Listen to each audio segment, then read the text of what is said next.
हम आपको बताएंगे कि यदि आप कहीं रेफ्रिजरेटर को बनाने जाते हैं और पता चलता है कि आपको गैस चार्ज करना है, तो गैस चार्ज करने से पहले आपको फ्लैश करना होता है। और फ्लैश आप कंडेंसर की फ्लैशिंग करते हैं, एवापोरेटर की फ्लैशिंग करते हैं, और फ्लैशिंग के दौरान पता चल रहा है कि कंडेंसर या एवापोरेटर से ऑयल का आना बंद नहीं हो रहा है, तो मैं आपको एक ऐसा सिद्धांत बताऊंगा कि चाहे वो कंडेंसर हो या एवापोरेटर हो, इसमें ऑयल साफ करने में मात्र 5 मिनट से ज्यादा नहीं लगेगा। आप इसके ऑयल को बहुत आसानी से निकाल सकते हैं। तो यहां पर आप देखेंगे हमारे पास एक रेफ्रिजरेटर है, और इस रेफ्रिजरेटर का जो एवापोरेटर है, इसके एवापोरेटर से ऑयल का आना बंद नहीं हो रहा है। और कंडेंसर की फ्लैशिंग मैंने किया और पता चला कि कंडेंसर में किसी प्रकार का ऑयल नहीं था। तो आपके रेफ्रिजरेटर में चाहे वो कंडेंसर हो चाहे वो एवापोरेटर हो, उसके एवापोरेटर या कंडेंसर में यदि ऑयल है तो बहुत कम समय में बहुत आसानी से और सेफ तरीके से आप उसके ऑयल को साफ कर सकते हैं। तो यहां पर आप देखेंगे इसके लिए आपको करना क्या है। सबसे पहले आप क्या करेंगे, ये चेक कर लेंगे कि आपके एवापोरेटर या कंडेंसर में ऑयल का आना बंद नहीं हो रहा है। तो वहां पर एक जानकारी मैं आपको दे दूं कि आप अपने कंप्रेसर को पहले चेक कर लेंगे। और कैसे चेक करेंगे, कंप्रेसर के डिस्चार्ज लाइन से कंडेंसर को निकाल देंगे। अब इसकी चार्जिंग लाइन या सक्शन लाइन को ओपन कर देंगे, कंप्रेसर को चला देंगे। अगर कंप्रेसर के डिस्चार्ज लाइन से कोई ऑयल नहीं आ रहा है, कंप्रेसर चल रहा है, तो कंप्रेसर आपका सही है। और यदि आप कंप्रेसर को चलाए हैं और कंप्रेसर के डिस्चार्ज लाइन से ऑयल आ रहा है, तो खराबी आपके कंप्रेसर में है। और पता चला कि अब आपके कंप्रेसर से किसी प्रकार का ऑयल नहीं आ रहा है, तो इसका मतलब है कि आपके रेफ्रिजरेटर के कंडेंसर से ऑयल का आना नहीं बंद हो रहा, तो इसमें ऑयल जमा हो सकता है। एवापोरेटर से ऑयल का आना नहीं बंद हो रहा है, तो एवापोरेटर में ऑयल जमा हो सकता है। तो चलिए हम आपको बताते हैं कि चाहे वो कंडेंसर हो चाहे वो एवापोरेटर हो, आप ऑयल को साफ कैसे करेंगे। तो यहां पर देखेंगे ये हमारा रेफ्रिजरेटर है और इसका एवापोरेटर इसके अंदर लगा है। एवापोरेटर भी आपको निकालने की जरूरत नहीं है। अब हम एवापोरेटर की फ्लैशिंग करके आपको दिखाएंगे। तो आप देखेंगे कि इसके अंदर का जो एवापोरेटर है,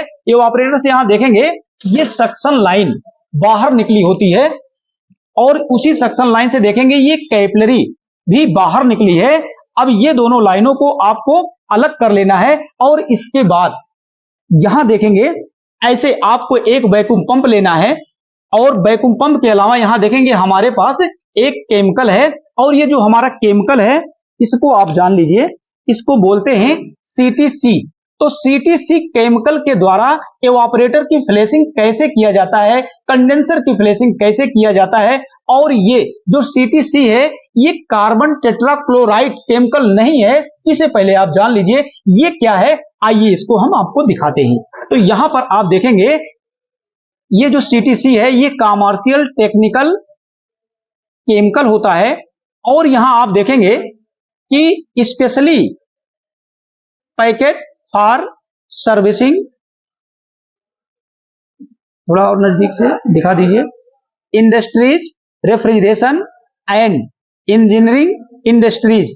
और यहां पर आप देख सकते हैं कि यहां पर लिखा हुआ है फ्री फ्रॉम कार्बन टेट्राक्लोराइड। तो ये स्पष्ट हो गया कि ये कार्बन टेट्राक्लोराइड नहीं है, ये आपका कमर्शियल टेक्निकल केमिकल है। तो इसके द्वारा आप किसी भी रेफ्रिजरेटर के एवापोरेटर और कंडेंसर की अगर फ्लैशिंग करते हैं और इसे डाल देते हैं, तो बहुत कम समय में आपके कंडेंसर व एवापोरेटर के अंदर जो ऑयल जमा है बहुत अच्छे से साफ हो जाएगा। अब चलिए हम आपको बताते हैं कि वैक्यूम पंप के द्वारा हम इसे कैसे अपने एवापोरेटर में इस केमिकल को डालेंगे, और देखेंगे आप बहुत अच्छे से बहुत कम समय में साफ भी होगा।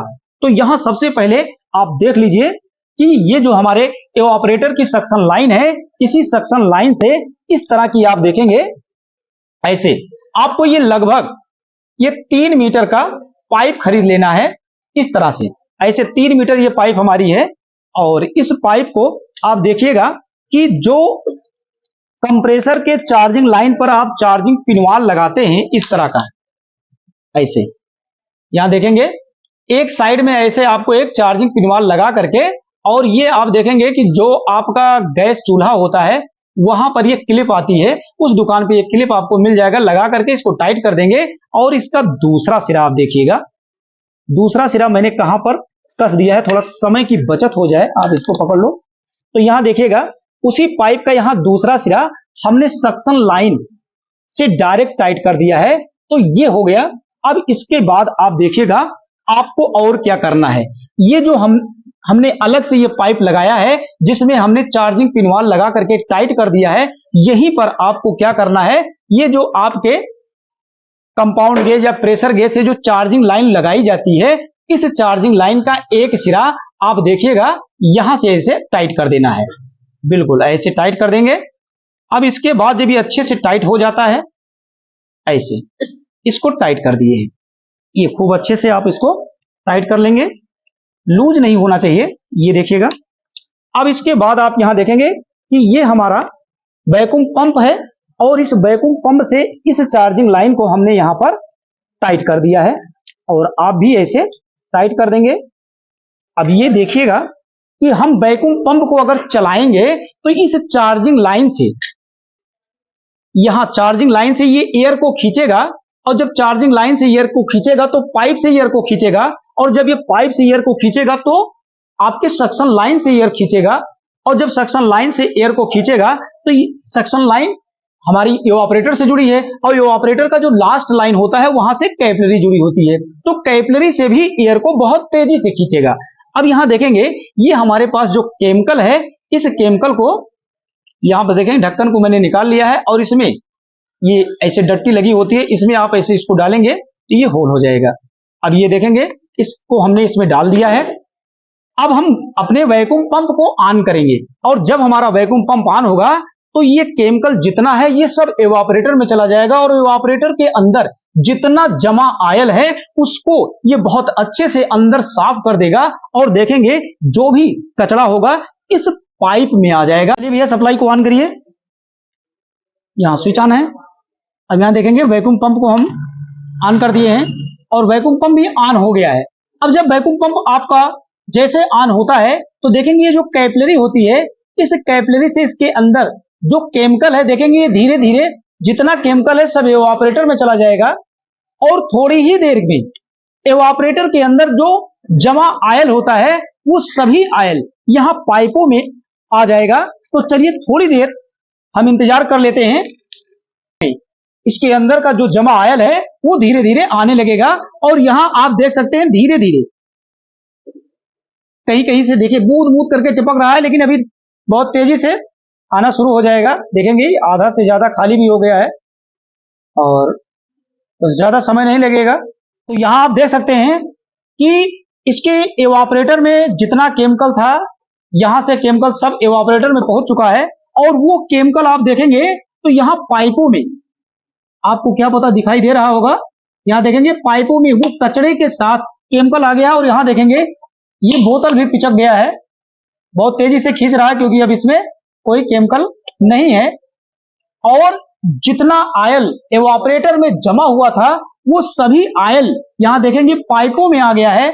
और यहां पाइप लेकर थोड़ा खड़े हो जाओ भैया, बंद करो बंद करो। और यहां आप देख सकते हैं वो जो केमिकल था यहां आप देखेंगे, आप नजदीकी से थोड़ा दिखा दीजिए भैया, यहां देखेंगे पाइपों में आ गया है।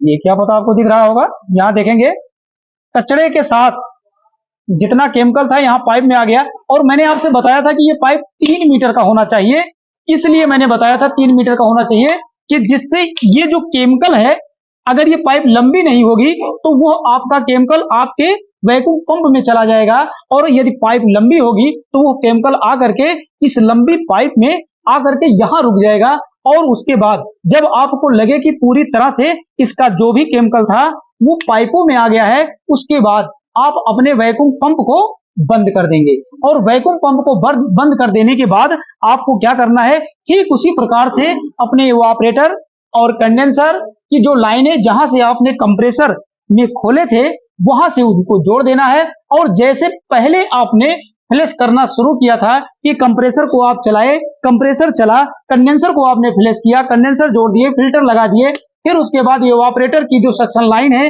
कंप्रेसर के सक्शन लाइन से जब आप उसको जोड़ते हैं तो जोड़ने से पहले इस कंप्रेसर को चला देना और जैसे पहले आपने फ्लैश किया था ठीक उसी प्रकार से 2-4 बार 10 बार अगर आप फ्लैश कर लेते हैं, जो आपका ये इवापोरेटर है, ये केमिकल है, ये जो केमिकल आपके इवापोरेटर में गया है, आप कंप्रेसर चला करके जब इवापोरेटर की फ्लैशिंग करेंगे, तो अगर इसके अंदर थोड़ा बहुत फंसा होगा केमिकल, तो वो अच्छे से, जैसे आप ऑयल फ्लैश करते थे उसी तरह से केमिकल को अगर आप फ्लैश कर देंगे तो इवापोरेटर के अंदर से केमिकल पूरी तरह से बाहर निकल जाएगा और आप अपने इवापोरेटर की सक्शन लाइन को कंप्रेसर के सक्शन लाइन से जोड़ देंगे।